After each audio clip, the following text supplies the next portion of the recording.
I was the only one who left that house alive, and for years I convinced myself that meant I was lucky. Now I understand it meant something else entirely. My name is Ethan, and what happened that night didn't feel like an accident or a bad decision or even a crime in the way people usually think about it. It felt arranged, like we had stepped into something that had already been decided long before we arrived. We were 16 and stupid enough to believe we were invisible. There were 5 of us, all trying to prove something to each other, all pretending we weren't scared of a place everyone else in town avoided. The house had been empty for years, sitting at the edge of a narrow road surrounded by trees that blocked out most of the sky. People said it used to belong to a family who disappeared, but nobody ever told the story the same way twice. That made it more interesting to us. We brought alcohol we weren't supposed to have, laughed louder than we needed to, and walked inside like we owned the place. Even then, though, something felt wrong in a way I couldn't explain at the time. The air was heavier inside, almost damp, and every sound carried too far, like the house was amplifying us. At first, nothing happened. We explored the rooms, kicked open doors, made jokes about how nothing was there. But the longer we stayed, the more it felt like the house wasn't empty. It wasn't a sudden realization, just a slow, creeping awareness that we were being observed from somewhere we couldn't see. The first real sign came when we tried to leave. Ryan went to the front door, still laughing, and pulled on it without thinking. It didn't open. At first we thought it was just stuck, but when he pulled harder and the frame didn't even shift, something in his expression changed. He tried again, more seriously this time, and the sound of the handle straining echoed through the entire hallway. That was when we stopped laughing. We checked the back door next, but it had been reinforced from the outside with long pieces of wood nailed across it. Not broken, not old, but deliberate, as if someone had taken the time to make sure it stayed closed. We hadn't locked ourselves in. Someone else had. The silence that followed felt different from before. It wasn't just quiet anymore. It felt like something was waiting for us to notice. Then we heard movement upstairs. Not a crash or something obvious, just the slow, steady sound of footsteps crossing the floor above us. All of us were standing in the hallway at that moment, close enough to see each other clearly, which meant whatever was up there wasn't one of us. Chloe whispered that we needed to leave, but her voice was already shaking. Mason tried to act calm, saying it was probably just the house settling, but even he didn't believe it. The footsteps continued for a few seconds, then stopped directly above us. We all looked up at the same time. And then the ceiling creaked, as if someone had shifted their weight just enough to let us know exactly where they were. That's when Ryan decided to go upstairs. He didn't ask. He didn't wait. He just grabbed a piece of broken wood and started climbing the stairs, trying to prove something none of us needed to prove anymore. I remember wanting to stop him, but I didn't. None of us did. We just watched him disappear into the darkness. A few seconds passed, and then we heard him speaking, his voice lower now, cautious instead of confident. He asked who was there, told them to come out, tried to sound in control. There was no reply. Then there was a sudden shift in the sound, like movement too fast to follow, and Ryan let out a scream that cut off almost immediately, as if someone had covered his mouth, or worse. After that, there was nothing. Not footsteps, not breathing, not even the creak of the floor. Just silence. Mason ran up after him without thinking, driven by panic more than courage, and we heard the same thing happen again.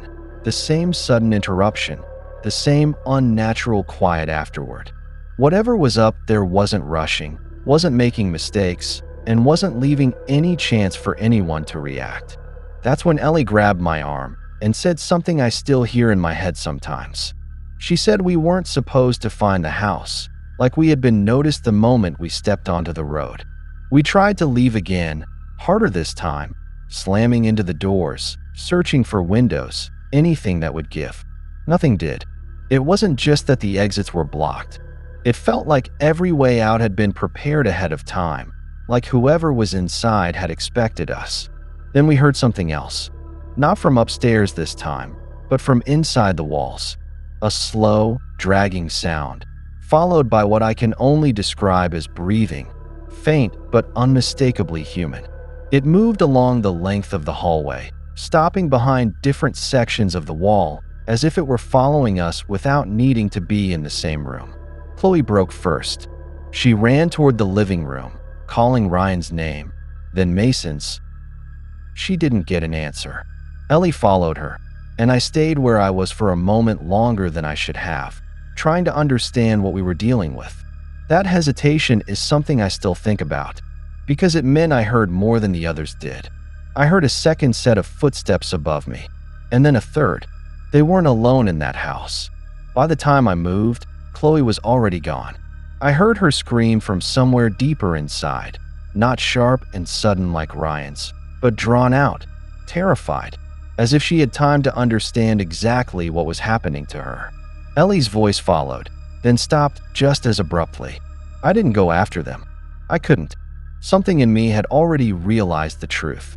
This wasn't chaos. It was controlled.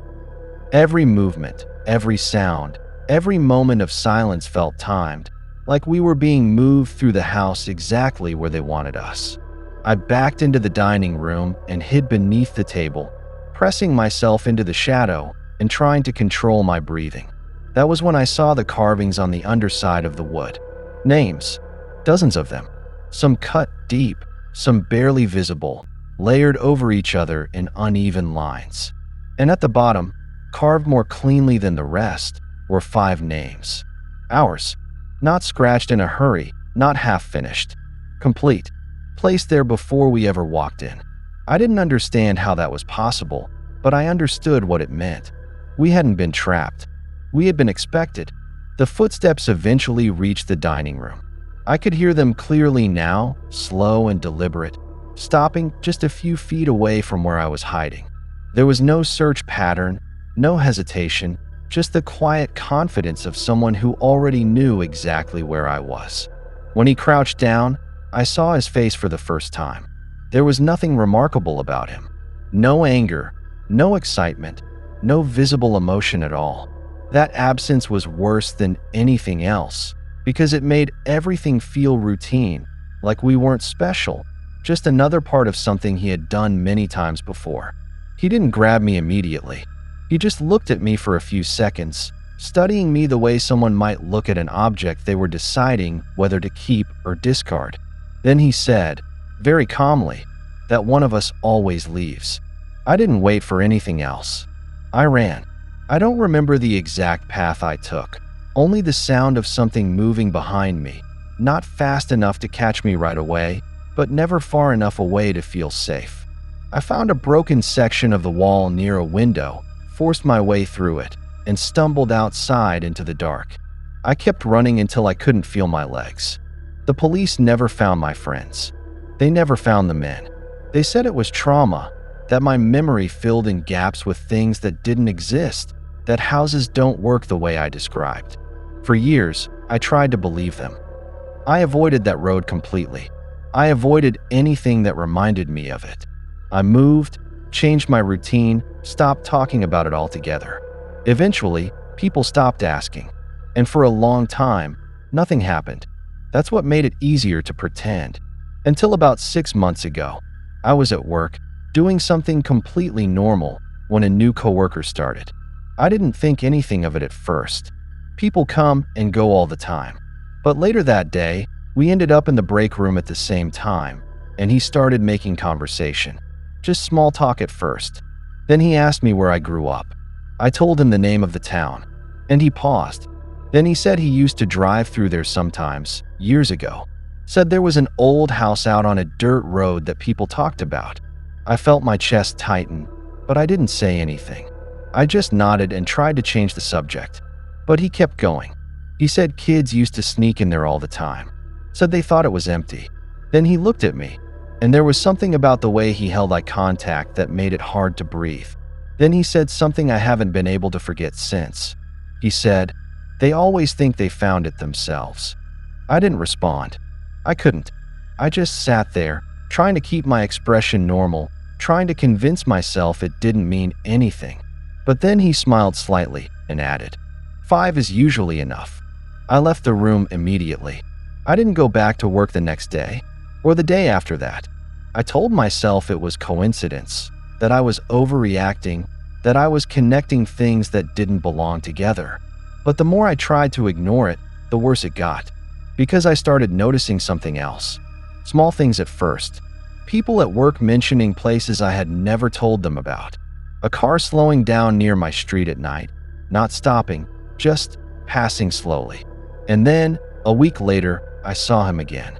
I was driving home late, stopped at a red light, and when I looked in my rearview mirror, he was in the car behind me. When the light turned green, I drove. He followed, just maintaining distance, like he wasn't worried about losing me. I made 3 turns that didn't lead anywhere, just to be sure. He made all 3.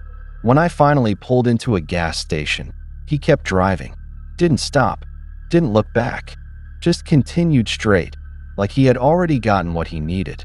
I stood there for a long time, trying to understand what had just happened, and that's when it finally hit me. Something I should have understood years ago. That night, they didn't choose randomly. They didn't take whoever they could get. They counted, they watched, they waited, and one of us always leaves. Not by accident, not by luck, but because they need someone to remember, someone to carry it, someone to come back into the world and live a normal life, just long enough to be seen again. And now, after 10 years, I think I finally understand what that really means. Because last night, when I got home, my front door was unlocked. Nothing inside was taken. Nothing was moved. Except one thing. On my kitchen table, there were 5 glasses, perfectly placed, like they were waiting for someone to sit down.